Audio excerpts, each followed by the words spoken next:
Happy Halloween, because this goes out on Halloween. Hey, guys and girls. So today we're going to take a look at a little bit of a cult movie, a film called The Changeling, gone down as a bit of a cult favourite from the late 70s, early 80s, 1980. Great year I was born, so best year ever. The best year. 85, I think, was a better year, but that's just me. 85 isn't bad. It's a good consolation year, 85. So this one stars George C. Scott, so famous actor from this era, and he plays a composer who's from New York. And at the start of the film, his family, his wife and his young son tragically get killed in a road accident. And so he picks up the pieces of his life. He moves to Seattle. He starts teaching music, but he moves into this old house, which dates back like years and years. And we get a ghost story, like weird things start happening around the house. He has different experiences.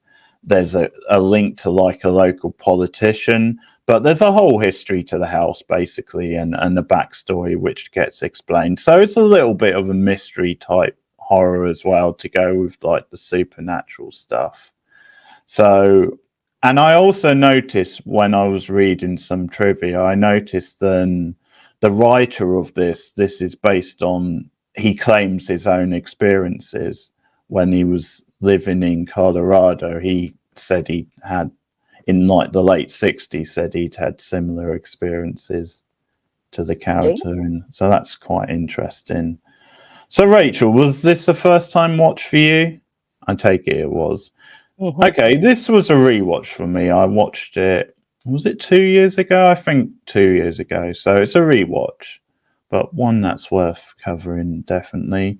So what did you think of The Changeling? Anticipating liking it because I love a good haunted house movie and I'd heard good things about it, but I have to admit I was a little disappointed. I did not get into this movie. I'm not sure what it was. I found it quite slow in parts, and I love a slow burn movie. I love a slow burn horror and a slow haunting, but for some reason, I don't know why, it wasn't working for me. I know that this actor is quite, prestigious, or was at this time, but for me, he wasn't holding focus. I didn't find him that endearing. I didn't find his character that endearing.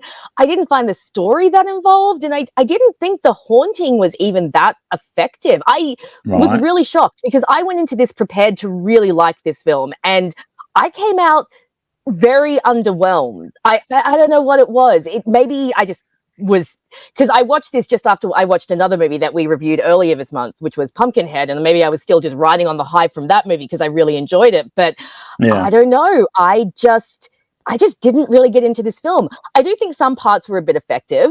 There were some shots that I thought were well done. There's a particular shot with a bouncing ball that I thought was very well done, and a couple of scenes where you find out what happened in the house that were quite horrific, and a couple of scenes with a wheelchair, which I thought were good. But yeah, overall, it just wasn't doing it for me. Maybe I need to rewatch it or maybe be in a better. But yeah, what about you? I mean, how did you go the first time, and how did you go this time watching this movie? I like this. I think it falls a little short of becoming like kind of a classic, but I do think it's a very good movie. I think it's well directed. I think the horror stuff is effective for me. Like, I like the look of that old house and the vibes with that. George C. Scott is a very good actor. Like, I mean, this isn't the sort of role he normally plays, or maybe it's not the sort of role that he's known for. Okay. Because I know him because he played like General Patton in the movie. Oh, okay. And that, very different sort of role. He's also in Doctor Strangelove, which again is a very sort of different role, I think, in that. But I did think he was good. Like, I thought he sort of did hold the screen quite a lot, and I was quite liking the mystery elements to it and the slow burn type feel. Like, there was a good like use of music, because I think this does fit a little bit into like the Exorcist sort of like area where it's almost like a domestic drama first, and then it works Yeah. in the horror stuff around that, because he's obviously going through, and it's a funny structure because it literally opens with his like family dying, and I sort of didn't expect that, but he's obviously picking up the pieces of his life, and I think maybe that's why he has this sort of personal connection to the spirit of this kid in the house. Yeah, they do mention that in the movie. They say that his grief has opened him up to the spirits world, which I get. That's definitely, and I've seen that in other movies. That's definitely a pathway. They say people, when you're devastated with grief and stuff like that, it can open you up to more things. I will say, I would have liked a little bit more time with his wife and daughter, because, like you said, the opening scene, Yeah, they get someone. killed. So, Yeah, like, we're watching this guy grieve, but we don't really have any connection to the family that he is grieving. They didn't really give us any establishing moments to show how close they are or how much. I mean, we got that little flashback of his daughter throwing him the ball, but that was really it. So, like, I didn't really feel like he was a grieving okay. widow, not the way I should have. And I think that, yeah, it came down to the fact that we didn't have that much time with his wife and child before they were killed. So I think that could have been worked out a little bit more. Yeah, I like it really is my type of film. I love a slow haunting. I love a family drama.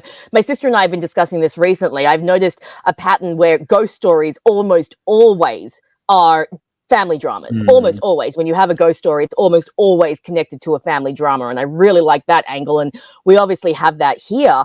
But yeah, that just wasn't working for me. It was really odd. I do think the house's design was cool. That the staircase in particular, like when you first come into the house and they look up and they see how far up the staircase goes and how like eerie it looks, and the chandelier Yeah, and the shadows and everything. That was pretty cool.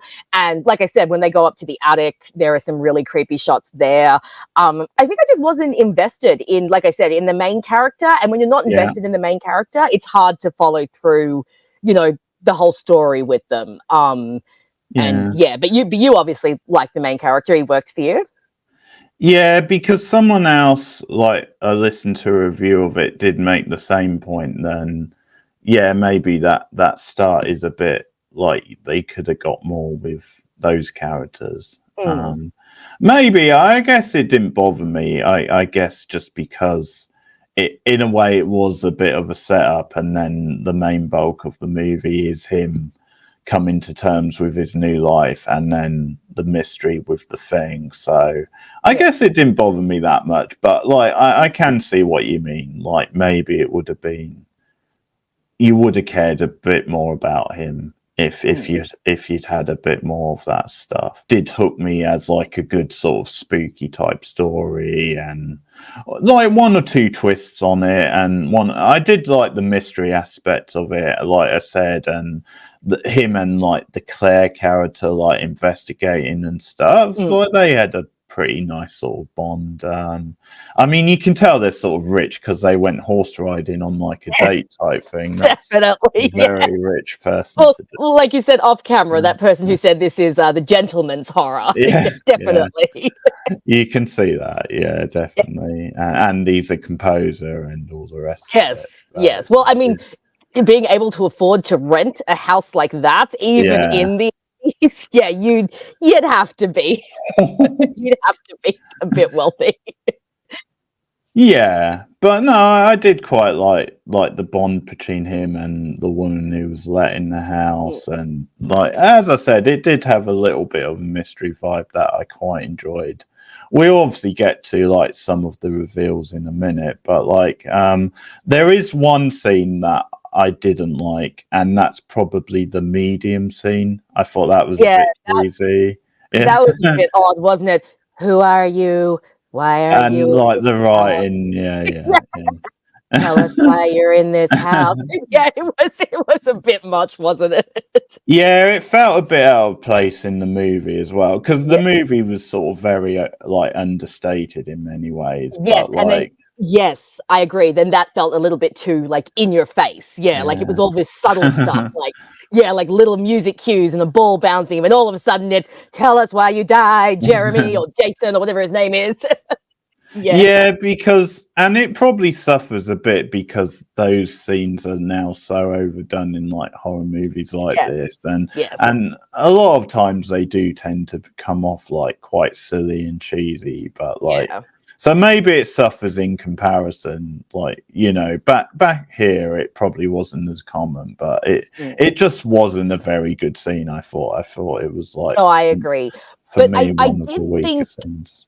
yes, but I did think the scene after when he was listening to the playback, I thought that was one of the few Hmm. effective scenes, and he could hear the voice, like they'd ask, "Are you at rest?" And you just hear this, and "Are you here?" And you'd hear, "Yes." And I thought that was effective, like on the tape when he was listening back to it. But yeah, no, I agree that the medium scene was, yeah, that was very odd and very out of place. But what scenes were effective for you? Like, were there any scenes in your mind that like really stuck out, or did you just like the overall atmosphere of the movie? No, I thought there was some good. Like you mentioned the ball, and that was good because he tried to like get rid of the kid's ball to try kind of get rid of him, and then as soon as he gets back in the house, like the ball comes straight back at him. That was a great scene. I really liked that one. That was really good, and yeah, there was definitely some good shots of the attic and the cobwebs and things like that, and the chair, the chair having Yeah. like a mind of its own and stuff, and coming Yeah. after people. I thought that was really well done. So it was, yeah, I thought there was some good stuff like that around the house, and also I was. Yeah, I was quite intrigued by the stuff with the music box. Like the music Yes. box was playing the bit of music which he had only just like sort of composed. So it's like, how can this be? Were intriguing. How he thought at first that it was a different little ghost. They thought that it was this girl ghost who had died in the house in like the early 1900s, and then they unfolded the mystery of it being, the crippled boy. And I thought the flashback scene where we saw, we're getting into spoilers now, guys, but the flashback Hmm. scene where we saw the father drown his son, that was quite horrific. And I thought that was like very confronting, and a very kind of bold scene to put in a movie, to actually show someone murdering a child. That was pretty intense. And then I did think the way that mystery unfolded was kind of interesting, and the motivations behind it. But yeah, just I don't know, wasn't enough to kind of keep me gripped with the movie. Like I found myself when I was watching it kind of drifting in and out a little bit, which for me is always a sign that a movie's not really like Yeah. it hasn't gripped me enough. But I mean, it wasn't bad by any means. Like I wouldn't, say this was a bad movie. I just, for some reason, I don't know, I just couldn't get into it, and it just wasn't working that well for me. Yeah. No, that's fair enough. Like I can see how it would sort of hit people different ways. Mm. And like I said, I think it falls a bit short of like, being like really great. I think Yeah. it's very solid and good, but yeah, maybe doesn't quite hit that really high mark. But yeah, I mean, the reveal was like sort of interesting ultimately, like how it linked to the politician. Yeah.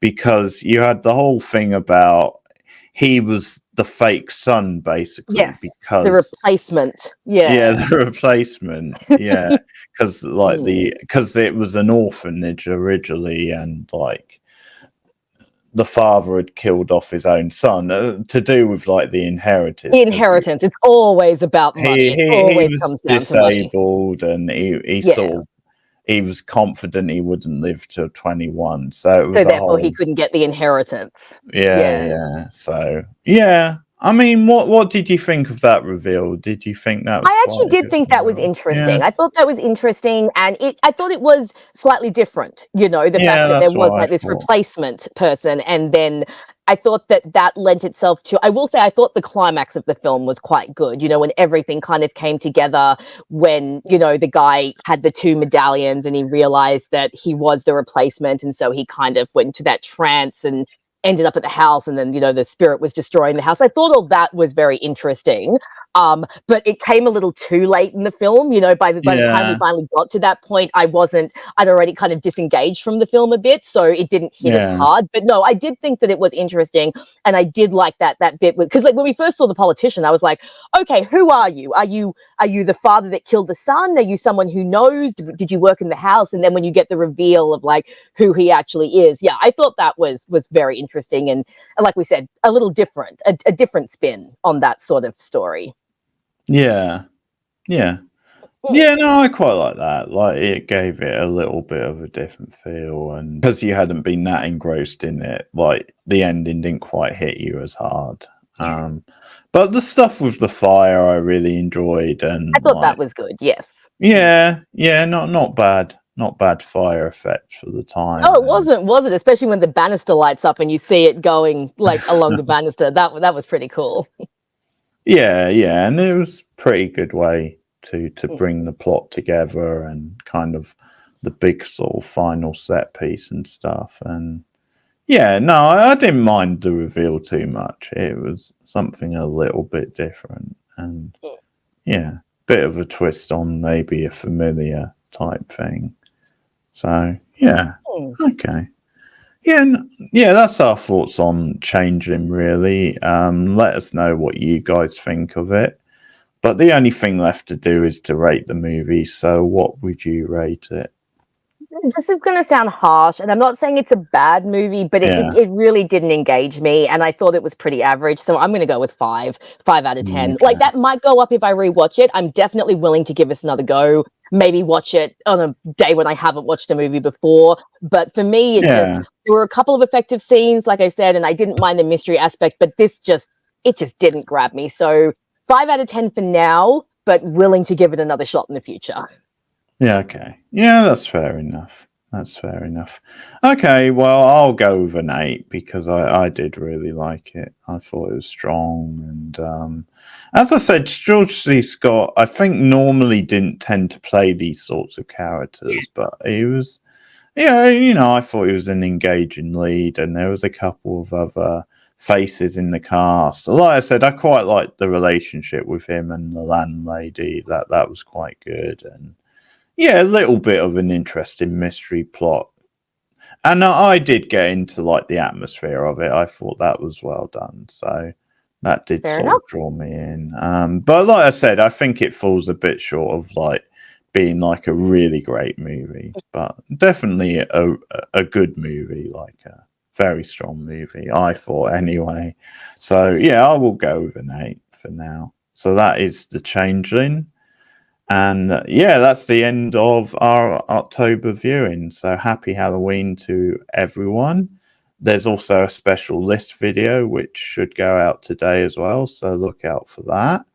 But let us know what you've been watching over the last month. Let us know what you think of this movie. Like and subscribe and support me on patreon.com/boardnow. And Rachel, if you want to promote your channel. You can follow me, Rachel McDonald, video essays on TV shows and movies, mostly from the 90s and the early noughties. I should have some stuff up for Halloween, and my Tumblr and Instagram are also linked through my YouTube, so come and follow me everywhere. Okay, thanks, guys. Hope you're having a good Halloween, and we'll see you again soon. Okay, bye.